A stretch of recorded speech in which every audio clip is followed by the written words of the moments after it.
தந்தை மகன் தூய ஆவியின் பேராலே ஆமேன். இன்றைய செய்தியானது இயேசுவிடம் பரிந்து பேசும் வார்த்தை. மகிமை நிறைந்த இயேசுவே, உமது காயங்களாலே எம்மை இரட்சியும். நான் உமது காயத்தை அறிவே.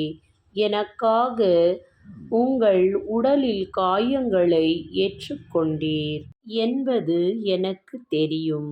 இயேசுவே, இதனை இந்த உலகில் வாழ்ந்து கொண்டிருக்கும் உன் பிள்ளைகள் அனைவருமே அறிந்திருக்கிறார்கள். ஆனாலும் அவர்களுக்கு இவ்வுலகில் நிகழும் அனைத்து காரியங்களில் தங்களையை மறந்து வாழ்வை நடத்திக் கொண்டிருக்கிறார்கள். என் இனிய இயேசுவே, இந்த தவக்காலத்தில் அனைவரின் மனக்கண்களை திறந்தருளும். நீர் வருகை தரும் இந்த காலத்தில் அனைத்து மக்களில் ஆத்துமாக்களை தூய்மையாய் மாற அருள் புரியும்.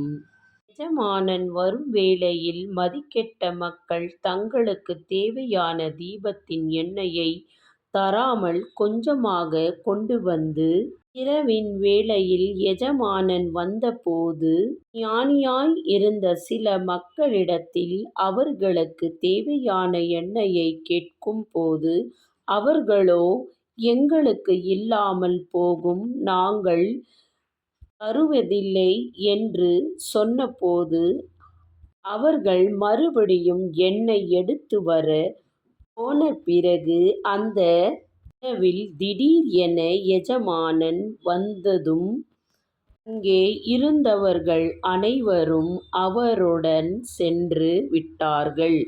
இயேசுவே, என் இனிய தேவகுமாரனே, நீரோ சகலமும் அறிந்திருக்கின்றீர். ஆதலால் தான் நான் இவ்வுலகில் வாழ்ந்து கொண்டிருக்கும் மக்களுக்காக உம்மிடம் மன்றாடுகிறேன். இவ்வுலகில் இருக்கும் அனைத்து சுகபோகங்களுக்கு மாறிப்போகாமல் நம் தேவனாகிய உம்மை நாடிவர அனைவருக்கும் அருள் புரியும். அவர்களின் ஆத்துமாவை கண்ணோக்கிப் பாரும். அவர்களின் மனக்கண்களை திறந்தருளும். அந்த மதிகெட்ட மக்களைப் போல் இல்லாமல் ஞானத்தோடு இருந்த மக்களைப் போலவே இவ்வுலகில் இருக்கும் உன் பிள்ளைகளை மாற்றும். ஆமேன்.